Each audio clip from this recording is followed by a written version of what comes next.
Hey everybody, Random Apparatus here, and in this video, I'm going to be going over something that is the core of being a cybersecurity analyst. Now, I know it's been a while since I posted a video, but this is something that I don't really see talked about a whole lot. And those that are curious of getting in the cybersecurity field, this is what you'll be doing. This gets to the core of what you'll be doing as a cybersecurity analyst. So without further ado, let's get started. This is about investigating IoCs and thinking like a cybersecurity analyst. So first things first, what are we going to be doing in this video? We're going to define IoCs, okay?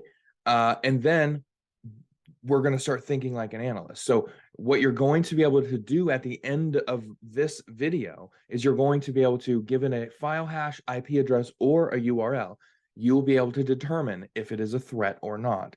And then finally, you'll be able to know what actions that you can take. So first of all, what is an IOC, right? It stands for indicator of compromise. But really what it is an IP address, a file hash, or URL, or something else, but we're going to go over those three in this video, okay?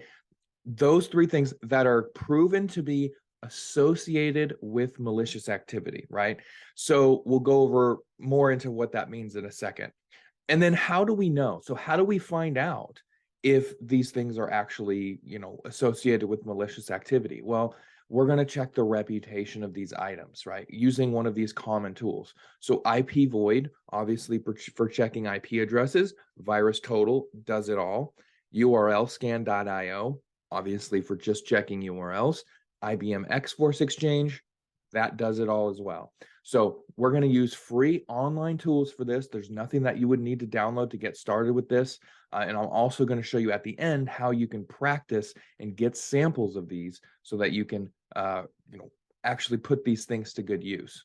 Okay, so this is an email. I kind of have my personal information blocked out at the top.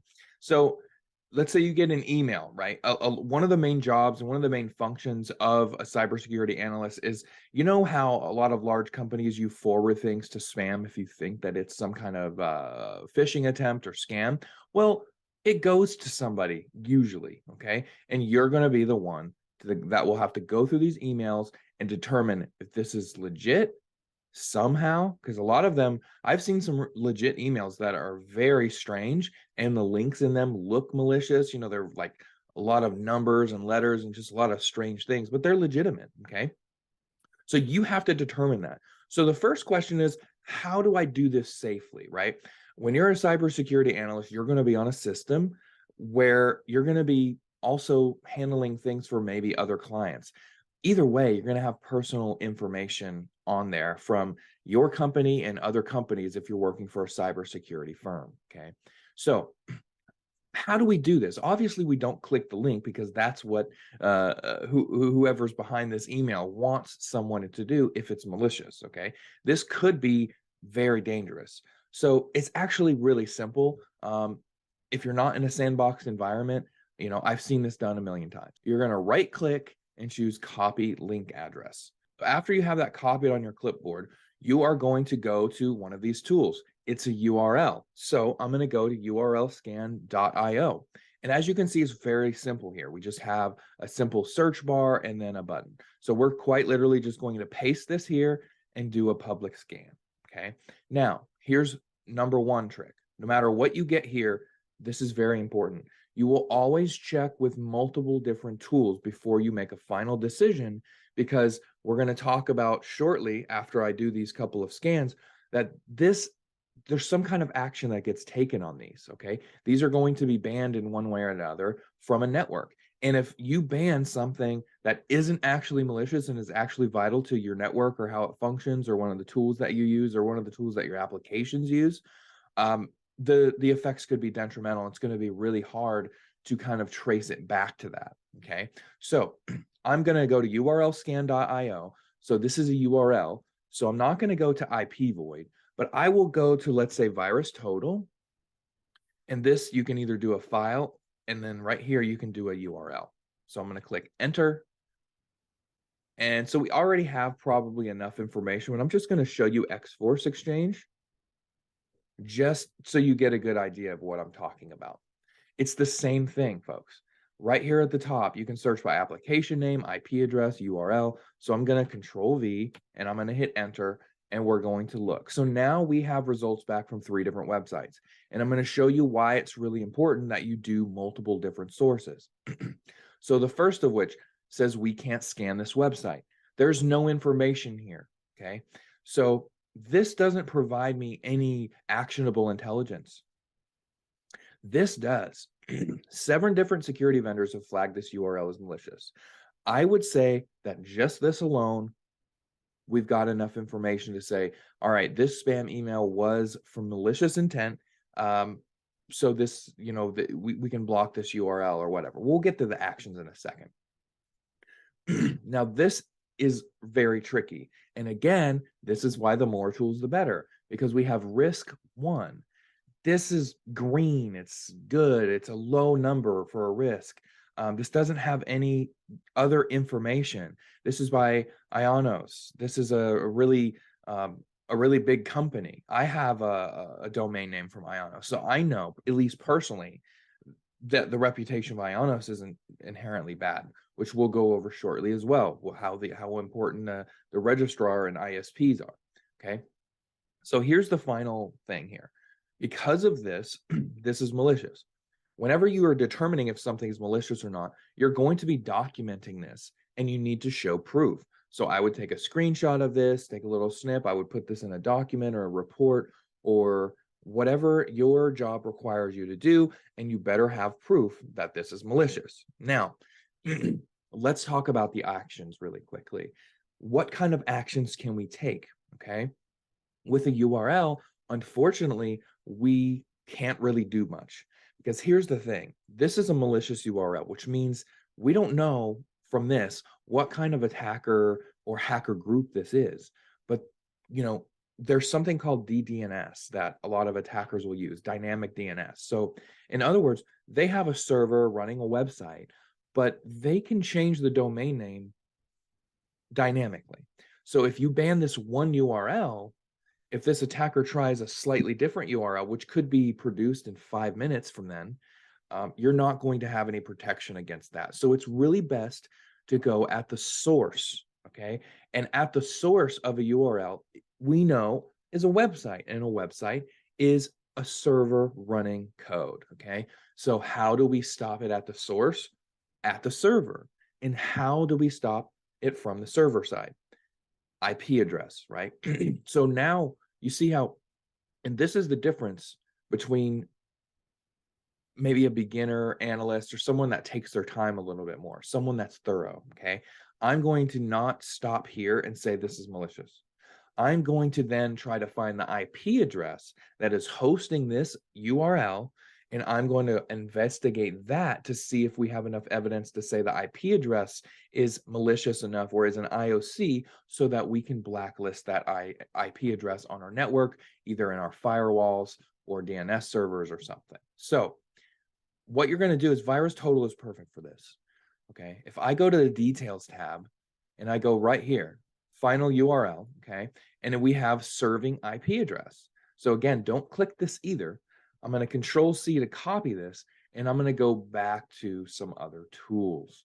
So one tool is I'm going to go to X-Force Exchange, because you can put an IP address. I am going to also search in VirusTotal.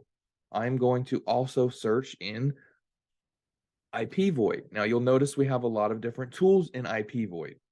We have blacklist check, whois, ping. Don't worry about this. The first thing that you're going to do is enter the IP address in the blacklist check. Okay. What this is, again, I told you that we would be checking reputation. So some companies, when they blacklist an IP address, they will publish it through some sort of information that we won't, from some sort of avenue that we won't get into right now.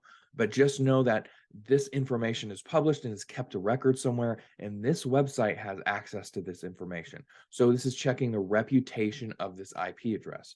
URLscan.io is not going to do us any good here.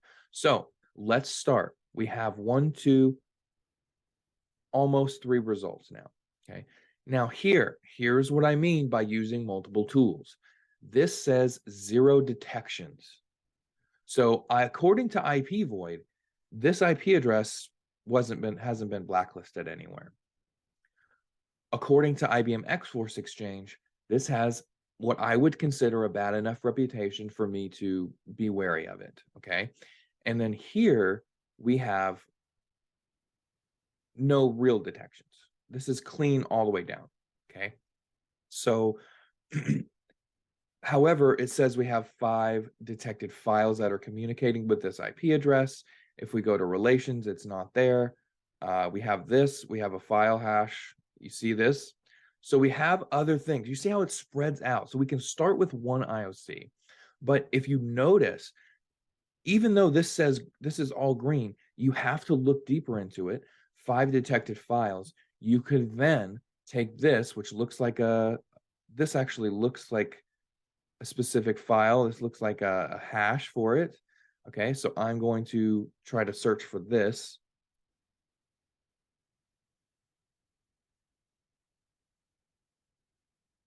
See if this is a file hash. And there we go. We have the file hash here, and this is malicious. So we've gone from a URL to the file hash or two that is actually the file that this URL is trying to serve up to people. So this is how we kind of go down the rabbit hole, and this is all it is. You see, all I'm doing is copy and pasting things in tools and making very simple, for now, simple decisions, right? Things will get more difficult as you get higher in the tiers as a cybersecurity analyst, right? So basically, this would be a malicious IP. So this is more actionable, okay? So let's pause for a second and let's go here. This is really important, and this is something that you won't hear unless you're generally on the job or you go to a really good boot camp or a really good school that tells you these things. If you have an IP address, let's say this was 10 detections counted. This was really bad IP address, okay? What you have to pay attention to is who owns this IP address. If I go to IP who is, there are basically certain companies, okay? There are certain companies where if it comes back in the who is check, or even right here, okay, you cannot blacklist the IP address. You cannot do it. One example is if it's owned by Google. Another example, if it's owned by Amazon. Okay, let's just stop at those 2 examples for now. The reason why is there are a lot of services, there are a lot of APIs, there are entire applications that query various different IP addresses that are owned by Amazon and Google. They run the internet. Amazon Web Services was responsible for, I believe, 60, 50, 60, 70% or something of all websites being ran. And so it's a cloud service. So that IP address might be hosting that today, but it might be being used the next day for hosting of some kind of Amazon critical web service. So it can cause problems if you ban the wrong IP. So the name of the ISP and who owns it really matters, okay?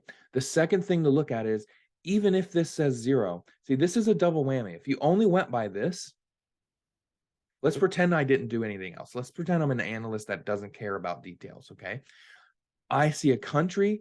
The country is really important. Generally, China, Russia, Brazil, and North Korea, almost always, you can say that this is an IP address that we should probably block. That's because there's high level of attacker activity from these countries, okay? Unless you do business in one of these countries, okay? So you also have to think, is this usual? Do we do business with China? You definitely don't do it with North Korea, okay? So you have to look at the country and the company that owns it. If both of these check out and you have 0 detections, you are lost. You're up the creek, as they say. There's nothing that you can do. You could potentially say that everything here is fine when it's really not fine, okay? So you have to look at every little detail. So again, who owns it? Everything, okay? How can you practice this yourself, okay?